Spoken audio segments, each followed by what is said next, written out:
कि शनि की दशा है, ओहो हो, इसलिए टाइम खराब चल रहा है। ये भी मैं जानना चाहता हूं, और मुझे आज ही किसी ने मुझसे बोला यही लाइन जो मैं आपको सुनाना चाहता हूं। सिद्धार्थ भाई, शनि की दशा और साढ़े साती एक्चुअली में क्या होती है? तो मैंने कहा देखो भाई, सुशील जी आ रहे हैं, वो सब समझा देंगे, तो बताइए। देखिए, शनि की दशा वैसे ही होती है जैसे अन्य ग्रहों की दशा होती है। वो किसका लॉर्ड है, कहाँ बैठा हुआ है, या नाड़ी में वो अलग कॉम्बिनेशन होगा। दूसरी रही बात साढ़े साती की, मतलब शनि की दशा आपको खराब करेगी ऐसा कहीं लिखा ही नहीं है। शनि में बहुत सारे लोग आगे बढ़े, शनि और राहु की दशाओं में खूब आगे बढ़े। तो लोग कहते हैं न्याय करता है, ये करता है, वो, ऐसा कुछ नहीं है। वो हाँ, शनि का जो मैलेफिक कैरेक्टर है तो वो थोड़ा बहुत असर अपना दिखाएगा, लेकिन शनि खूब लाभ देता है, बढ़िया सा पूरा न्याय करता है वो। तो जैसे जोड़ों में दर्द हो गया और शनि से रिलेटेड बीमारियां हो गई, तो ये हो गया। और साढ़े साती का जो कॉन्सेप्ट है, दो चीज़ें हैं। पहली चीज़ ये बताइए, एक ही दिन शनि आया, मान लीजिए 14 अप्रैल को, मान लीजिए 14 अप्रैल को तुला राशि में शनि आया, तो एक घर आगे एक घर पीछे, यही बोलते हैं ना, तो एक घर आगे एक घर पीछे, तो शुरू हो गया साढ़े साती। तो इस हिसाब से तो तीन घरों, 12 घरों में 3 घरों को तो पकड़ लिया, तो इस हिसाब से तो 1/3 आबादी तो साढ़े साती में ही चल रही है, तो सबका तो समय खराब नहीं होगा, है ना। दूसरी चीज, एक ही डिग्री पर चंद्रमा रहता है शनि, और चंद्रमा जन्मकालीन कुंडली में किसी का 5 डिग्री पे है, किसी का 10 डिग्री में है, किसी का 20 डिग्री पे। तो इस पे एक महाराष्ट्र के ज्योतिषी हैं कर्वे जी, उन्होंने बहुत बढ़िया, कर्वे जी या काटवे जी, उन्होंने बहुत बढ़िया थ्योरी बनाई थी कि चंद्र जितनी डिग्री पे है उससे 45 डिग्री लेफ्ट और 45 डिग्री राइट में एक आर्क होता है, वही शनि की साढ़े साती होती है। मेरे हिसाब से शनि की साढ़े साती सिर्फ तब नुकसान कर सकती है जब चंद्रमा या शनि की दशा हो, मतलब, लेकिन अगर शनि अच्छा रहेगा तो भी नुकसान नहीं करेगी, बिल्कुल नहीं नुकसान करेगी। अमिताभ बच्चन जी की कुंडली तो सर्वविदित है, सभी जानते हैं, तो वो तो कोई भी देख सकता है कि उनकी कितनी फिल्में शनि में चली, और बुध आने पर वो एक समय उनका खराब भी समय आया। अब एक और शख्स के बारे में मैं जानना चाहता हूं, अरविंद श्रीनिवास, परप्लेक्सिटी एआई के 31 ईयर ओल्ड सीईओ, जो इंडिया के यंगेस्ट बिलियनर बन चुके हैं। आपने उनकी कुंडली देखी हुई है ना?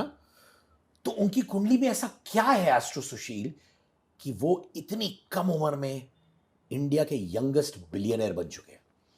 सबसे पहले तो अरविंद श्रीनिवास को मेरी तरफ से बहुत बहुत शुभकामनाएं। सर आपकी तरफ से क्यों, मेरी तरफ से भी सर, आपकी भी तरफ से, सबकी तरफ से सर, और पूरे देश की तरफ से शुभकामनाएं।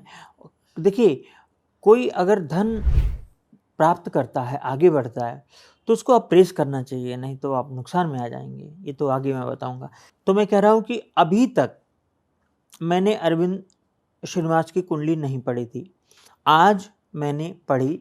और उसमें क्या है, देखिए, आज की डेट में लोग डेट ऑफ बर्थ जनरली सही लिखाते हैं, और मैं टाइम निकाल सकता हूँ।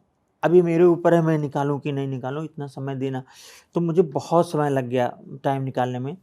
और उनके जो बाल हैं, मैं सभी दर्शकों से कह रहा हूँ, उनके बाल को गौर से देखिए, बालों को किस तरह कसे हुए हैं, और चेहरे को ध्यान से देखेंगे तो एक सिंह की आकृति नजर आएगी।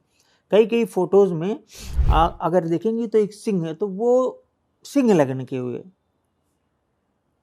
उनका जो खास बात है अरविंद श्रीनिवास की, उनका बहुत सारे राजयोग हैं। जो आपने राहु की बात की, तो वही राहु तो सब कुछ दे रहा है, वही राहु उन्हें सब कुछ दे रहा है। और उनका सूर्य, चंद्रमा, बृहस्पति, राहु, ये सब स्टार एक्सचेंज में है, नक्षत्रों का आपस में परिवर्तन है इनका। दूसरा, सूर्य और बुध मित्रकारी हैं, तीसरा, मूल त्रिकोण में चंद्र मंगल शनि। मूल त्रिकोण किसी भी ग्रह की सबसे अच्छी स्थिति मानी जाती है, मूल त्रिकोण। तो उसमें चंद्र मंगल और शनि है। मूल, मून एग्जाल्टेड है, मतलब दिमाग पूरा एकदम, और मून पीड़ित भी नहीं है।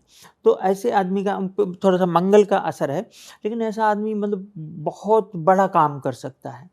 उच्च का चंद्रमा बहुत बढ़िया काम कर सकता है। अष्टक वर्ग में 7वें घर में शनि में इनको 36 पॉइंट मिले हुए हैं। अब इसके साथ एक चीज और बताऊं, सूर्य, चंद्र, केतु, राहु, गुरु, ये सब एक एक्सिस पर बैठे हुए हैं इनके। और मैं इतना कह सकता हूं कि अभी कम से कम ये आदमी 7-8 साल तक तो राज करेगा। ओहो, इंडिया की शान। हाँ, बिल्कुल बिल्कुल। तो इस आदमी ने 31 साल में अगर कुछ किया है, तो आपने जो बार बार बोला था, तो मैं वही कह रहा हूं कि वही राहु शुक्र काम कर रहा है। सर अब ये बताइए कि एस्ट्रोलॉजिकली पॉसिबल है, एक टर्मिनोलॉजी और होती है जो लोग कहते हैं अमीर बनने का पैटर्न, क्या एस्ट्रोलॉजी में वाकई में ये होता है क्या? देखिए, मैं दो चीजें हैं, कुछ भी होगा वो पहले से लिखा होगा, ठीक है। लेकिन जैसे मान लीजिए पैटर्न वाली बात हुई, तो इनका ये भी होगा कि ये पैटर्न के थ्रू आएंगे। एक पैटर्न मतलब जैसे लॉ ऑफ अट्रैक्शन हुआ और सब चीज़ें हुई, तो ये वो फॉलो करेंगे तब आएंगे, ये भी लिखा होता है। तो पैटर्न, अमीर बनने का पैटर्न तो होता ही है, उसको फॉलो करना चाहिए आदमी को।